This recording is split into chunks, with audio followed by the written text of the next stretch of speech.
Hi everyone, my name is Livianus Hayabo. I am a graduate student of Grand Canyon University. My presentation today will be based on application of security principle. Let me speak about 8 security failures. Failures that occur during the effort of security could be caused by pathetic technology. These 8 security failures include number 1, the malware assault. The hazards in malware carries out operations that are illegal on the machine of a victim in this kind of cyber attack. Some examples of malicious software include the spyware, the ransomware, command and control, etc. The performance of computer and networks can suffer as a result of this cyber attack, and hackers utilizes them in stealing code words, erasing data, and causing processors unfunctional. A malware infection causes harm and affects your daily business processes as well as long-term security. Number 2, I will talk about the unauthorized entry. This occurs when someone logically or physically gains access to your network or data. Disorganizing of computer services may occur. Loss of productivity may occur when lacking the ability or not able to access your resources as at when needed. Number 3, I will talk about the phishing attack. This occurs when there is a transfer of mendacious communication acting to originate from a reliable source. This kind of attack is performed via electronic mail, phone call, or emails that are deceiving to get sensitive information that is confidential, such as bank detail or credit card information, etc. This harm can cause the reduction of the worth of the organization or an enterprise. Number 4 is attack on privilege escalation.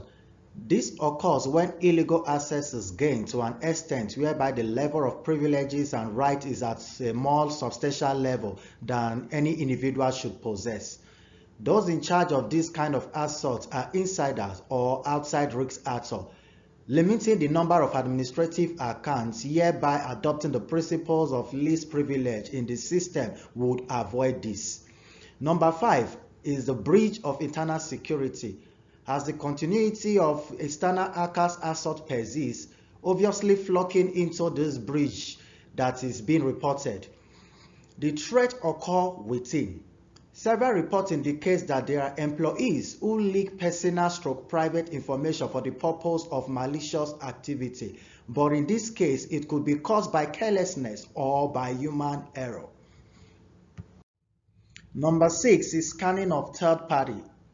It entails the gaining access of an enterprise or organization internal accounts and infrastructure, and their utilization is accompanied by commitment ensuring that vulnerability in this area cease to exist. Number 7 is the DOS, denial of service attack. This kind of attack entails the technique that causes system/network hacks, causing the system to be inaccessible, stopping its intended user. This assault is usually planned by attacker when they have an idea that the organization expects a large number of individuals to use the server. Number 8, the last but not the least out of the 8 security failures, is the persistent advanced threat.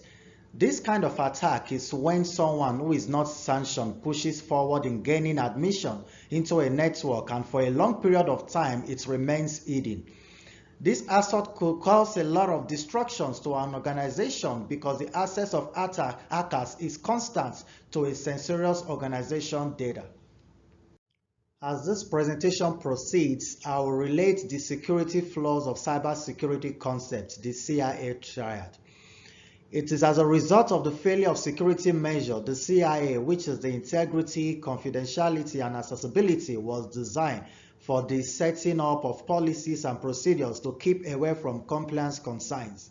A pattern for the safety of data that is being designed to control the safety measures and rules of organization, and has several fundamental components, which includes confidentiality. Privacy gives organization efforts to keep information hidden or private. Having did this, Only the legal staff is guaranteed to have permission to a specific asset, and those who are strictly banned from the access are unauthorized. Anyone who violates privacy increases the risk for attack. Integrity. Let's assume the information has not been interfered with and is still trustworthy. Integrity entails protecting data in use, in transit, and at rest. The integrity of information comprises hashing, encryption, digital sign, digital credentials, etc. The availability. In this case, the structure and network which are available are functioning. It is a guarantee that the authorized or legal operator may have possession speedily and be dependable when they are needed. To make sure they are immense accessibility, the organization make use of in-network servers and applications, system backup, recovery plans, server deny prevention resolution, etc. I will explain how certain design principles were violated. I will talk about the least preference. The number of users who have the access to some information and tools should keep to a minimum. On the other hand, the entitlement to access should be based on time, enabling the access to resources should be limited to the time that is being required in finishing the major tasks. I will also talk about the default that fails safe. In this case, enabling resources access to rely on granted access rather than the exclusive access. In this principle, the only ways users can access resources occurs only when the user are being granted permission in a specific manner. Users aren't granted access to any resources by default till they have authorized access. I will as well speak on the mechanism principle. System architecture should be little as possible if there is errors in design and execution that result in unpermitted access to resources that would not be noticed otherwise. I will speak on the comprehensive mediation. Every resource's access must be validated for authorization. Then lastly, talk about the privilege separation. The attempts of every resources must be based on many criteria. My last topic to end this presentation is recommend remote workers friendly design ideas, under which I will speak on reliable instruction. It is necessary in having enough time in educating, teaching the team on how to enhance the utilization of virtual collaboration to an immense ability, and the system should be designed to enable simple searching and indexing, system security, and mobile access demand that are inescapable. I will also speak on policies that are fair to all. Organize and invite them to social occasion, equipping them with periodical and business information which on-site is in possession or may distribute. The spirit of the team is fostered by updating distance or remote associate updated. Let me speak on support that is flexible.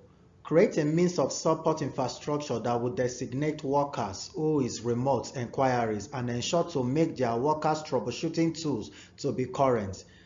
There should be a prompt call and shipment assistance by the company or organization if problem arises in remote hardware. I will talk of change administration. Training and communication should be created to render assistance to leaders and co-workers for the purpose of moving to a new work environment. There should be trust for employees and continuous communication and listening. Ignoring them may eventually cause productivity loss. This is the end of my presentation. Thank you for listening and God bless.